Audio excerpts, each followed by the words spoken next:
There's a great irony right now in that for so long our society was demanding technology people. We need people who get the computer skills. You and I talked about how quickly you moved up the ladder due to your ability to work the computers. We need the technology people. And the pendulum has begun to swing the other way. We now need the people. We need the soft skills. We need to know, we need to have the people that can relate to the customers, that can relate to me, that can deal with conflict. And the leadership in our society today, I don't think is fully cognizant of the importance of the soft skills that are coming back into demand. It used to be, give me any techie you can. I don't care if they come to work dressed or not. I don't care what their foibles are or not. I'll push a pizza under the door every now and then. They should be fine. I need the tech people. Now it's beginning to crawl the other way. In the future, the predictions of this disruptive technology suggest that it's going to speed up. Well, you say, I can always flip burgers, or if something goes wrong with my kid or my people, they can always go flip burgers. Not anymore. Even this has been taken over. There's a robot that's serving up 360 hamburgers an hour. The employers are thinking, should we hire more burger flippers or invest in a burger machine? I think it's definitely investing in a burger machine is what's coming. So maybe you can sell that. Youth, with their ability and their reliance and capability and understanding of technology, will continue to bring speed advancements to the workplace. They always do, and they always have. Let me go further. However, today's youth often lack the interpersonal skills necessary to meaningfully engage the generations in leadership.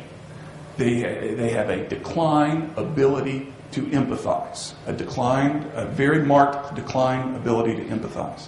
And the senior generations often lack the technology skills or even the willingness to learn that the youth teaches so well. Dwayne and I were talking earlier today about the CNC machine. He says the baby boomers come down and are afraid to touch it. It might smoke or burst into flames or something like that. The older employees are afraid to touch it, while the youth come in and they've logged on and they're checking their email, they're doing all sorts of crazy things with it. But the youth at the same time don't know how to put a panel through the machine. You hand them a broom and they try to use it upside down. They just don't have the same abilities or the same. The apprentice to master model is completely inverted. And that's one of the uniquenesses of our time today that is impacting people like yourself. The technology that has become so important that will be spoken about throughout this conference, that you'll see on your plant tour tomorrow, is owned and operated and manipulated freely by the youth. When in human history, now that's a grandiose statement, it's a big bold statement, but I'm going to stand behind it. When in human history have the youth held the keys to something so important to the functioning of business? The Gutenberg press? No, not at all. The manufacturing, the Ford days? No, not at all. It's the senior employees that learned it and then taught it. And in our time today, it's been inverted. The youth have the knowledge of how to take care of the technology, where the seniors in your workplace are somewhat disabled on this thing. And we've got this great need for the sharing of one to the other.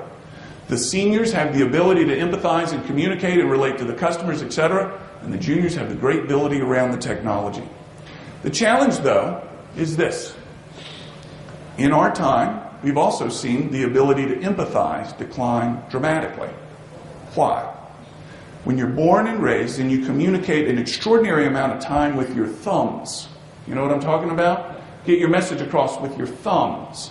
Talk to your parents with your thumbs. I've had a psychiatrist in an audience come to me and say, I've never seen more mother-daughter conflict in my life than today.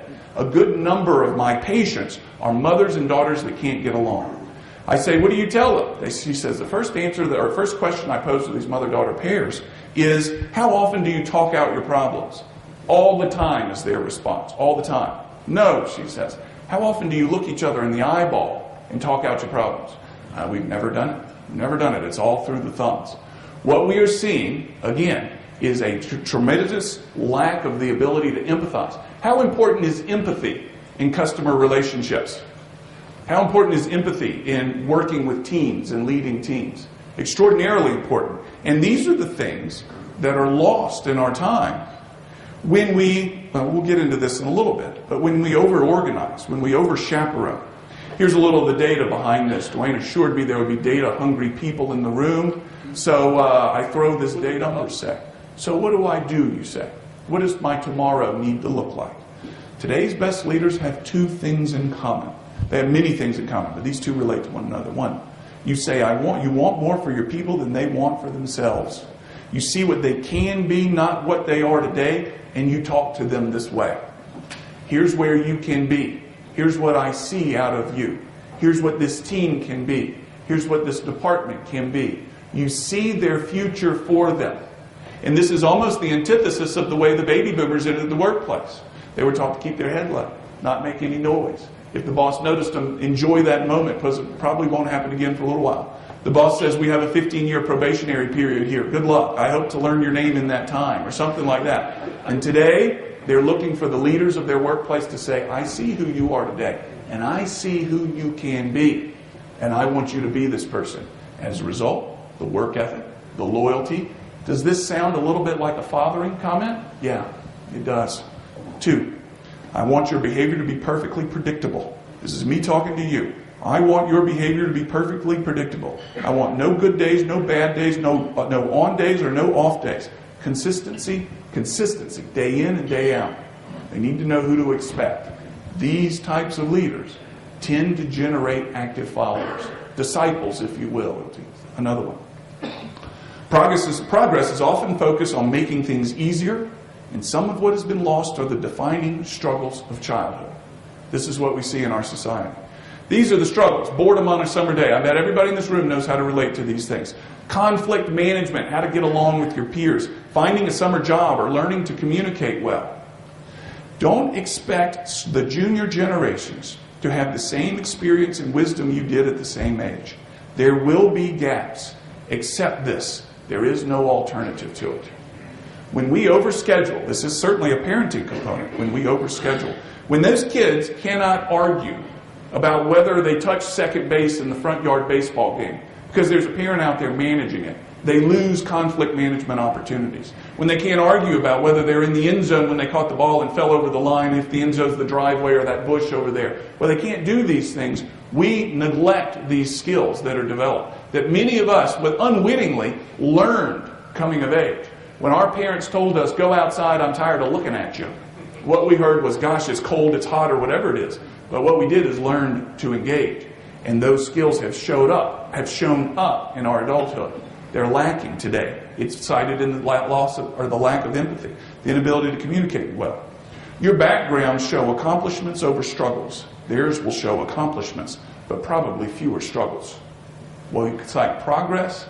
Progress is often focused on making things easier. But not all change is progress, frankly. Not all change is progress. More. Today's technology is taking